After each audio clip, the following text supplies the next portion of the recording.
जीजी बैठिए। जीजी, हमें लगता है इस बार तेल मसाला कुछ ज्यादा ही कर दिए हैं। ये तो सही है ना, हमारी नहीं तो किसी और की जिंदगी तो चटक बने। क्या बात है, बड़ी उखड़ी सी लग रही हैं। भैया ने आज फिर से डांट दिया क्या?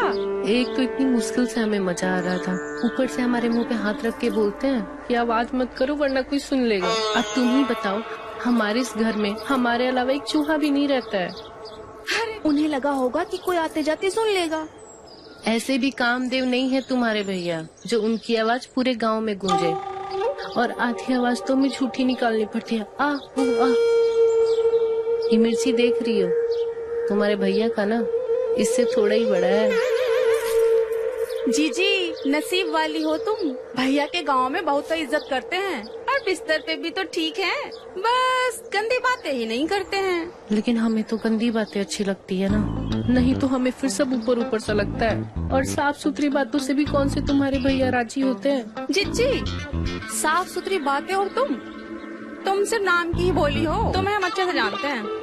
अरे सही कह रहे हैं, जब उन्हें हम चुम्मी कर रहे थे तो हम कहे सेवैया मुंह में आ रही है, सेवैया थोड़ी छोटी कर लो, तो भड़क गए हम पे। अरे जीजी, ये सेवैया की बातें हमसे ना करो, नहीं तो हमारे दिमाग में यही घूमता रहेगा। अभी तो भड़केंगे ही। भैया के कौन सी मूछे हैं जो। अरे हम मूछों की बातें नहीं कह रहे हैं, हम नीचे की सेवैयों की बातें कह रहे हैं। अरे जीजी, कैसी कैसी बातें करती हो, ये हमसे बातें ना किया करो। ऊपर से तो हमें इनके सीधे होने से डर लगता है कि कभी कभी हमें बिस्तर पे ये ना कह दे कि तुम्हारे लिए हम तो कुशल मंगल होने की प्रार्थना करते हैं, तो फिर ना कुशल रहेगा और ना ही मंगल। जीजी, बच्चे गंदी बातों से नहीं, गंदे काम से होते हैं। लेकिन हमें तो गंदी बातें ही अच्छी लगती है ना। तो लो सुन लो तुम इनकी गंदी बातें। एक दिन हम उनकी गोदी में बैठे और इन्हें पपिया सपिया करने लगे, तो हमें कहते हैं इसी दिन के लिए हम तुमसे शादी किए थे क्या? तो एक बात बताओ, इस दिन के लिए नहीं तो क्या उन्हें राखी बांधने के लिए शादी किए थे? जीजी, हम बताएं, भैया ना पढ़ने पढ़ाने में बोर हो गए हैं, हम ना शहर से जाली वाली मैक्सी लाए हैं, हम तुम्हें देंगे, वो पहन के जाना, उनकी सभ्यता ना धरी की धरी रह जाएगी। सच कह रही हो? ठीक है, तो दे देना, जे भी करके देख लेते हैं हम।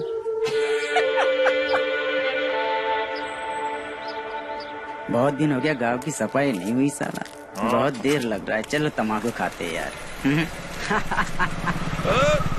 क्या क्या है? जो बोलो जो बोलो। ऐसा करो, एक प्लेट लगा दो, मलाई मार के। लगा देते, पर वो गधों के लिए नहीं। गधे? जितनी गंदी जुबान है वही खाना चाहिए तुम दोनों को। अरे उसका तो हम रोटी इधर आओ। बड़ा मादर चौदह, जाने बताया भी नहीं कि माँ साहब यहीं पर है। जकार रोज रोज का तमाशा है तुम तीनों का। अगर एक शब्द भी कोनी ने अपशब्द बोली ना तो तुम तीनों को यहीं पे मुर्गा बनाकर संगति से सूतेंगे। यहाँ सारी दुनिया देश के युवा की तरफ उम्मीद से देख रही है, और देश का युवा देखो गाली गलोच में व्यस्त है, खैनी मलने में व्यस्त है, एक दूसरे को सिर्फ गालियां दे रहा है। ये नहीं कि अपनी संस्कृति अपनी सभ्यता की इज्जत करे, अपने सुंदर भविष्य की कल्पना करे जिससे हर किसी का जीवन। माँ साहब, वाह, कमाल कर दिया, कमाल। हमने अपने जीवन में इतना अच्छा भाषण कभी नहीं सुना। हम तो कहते हैं इस बार आप प्रधानी का चुनाव लड़ लीजिए, पक्का जीत जाएंगे। हाँ माँ साहब, वैसे तो ये दोनों लुच्चे हैं, पर बात सही कह रहे हैं। आपसे सभ्य और समझदार और इस गांव का भला चाहने वाला इंसान और कोई नहीं है। लड़ जाइए मास्टर साहब, हम कह रहे लड़ जाइए। हाँ लड़ लीजिए, हमारा भी वोट हम आपको ही देंगे। हाँ ठीक है ठीक है। अब तुम लोग इतनी जिद कर रहे हो तो प्रधानी का चुनाव लड़ लेंगे। अब आखिर इस गांव का भला हम नहीं सोचेंगे तो भला और कौन सोचेगा? चलो भाई, भला टली यार। अरे उसको तो बना दिया घोड़ा, अब चल इसको घोड़ी बनाते। क्या वे, बड़ा साना बनवा था तू। हाँ?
हॉट लग रहे हैं ना।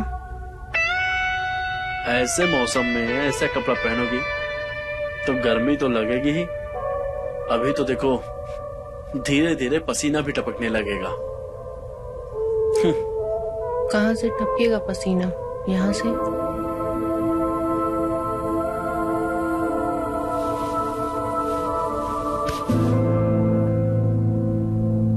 हम हिंदी वाली गर्मी की नहीं, अंग्रेजी वाली हॉट की बात कह रहे हैं। इतना हॉट कि चुनचुनी मच जाए।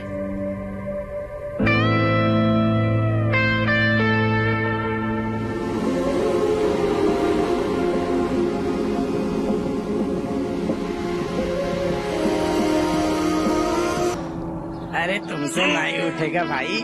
अरे उठाएंगे। कितने बार कहे तुम्हारा काम नहीं है वो।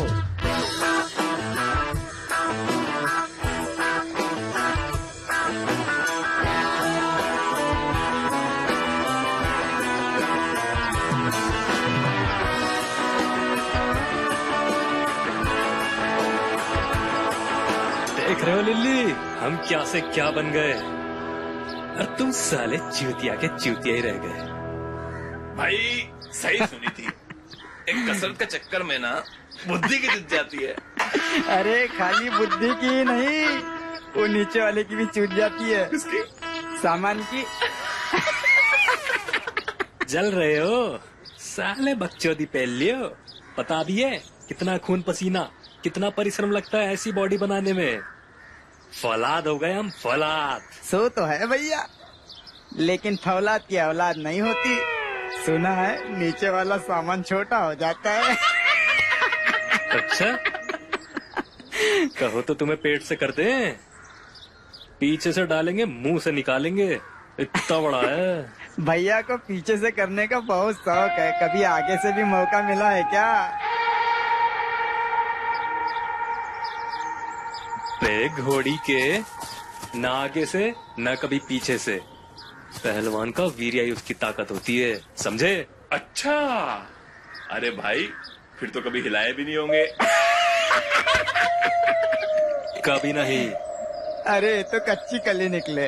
लगता है इनको कभी मौका मिला तो ये तो फेल हो जाएंगे।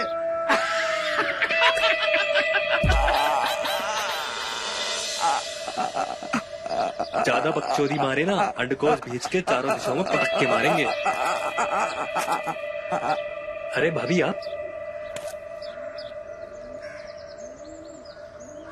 लगता है ज्यादा जोर से पकड़ ले। भाभी चरण स्पर्श करते हैं।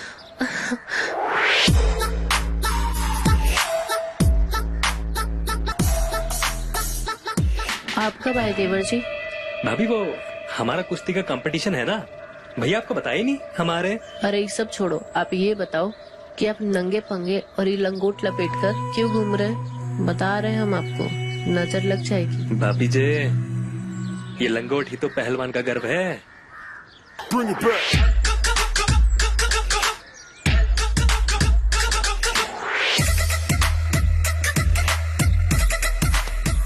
तो कितने नंबर का आता है? 34D या 3060?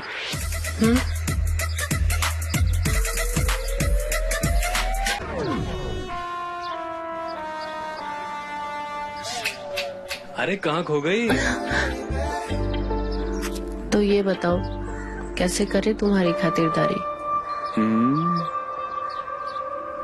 तुम्हें संतरे का जूस पिलाएं या तरबूज खिलाएं?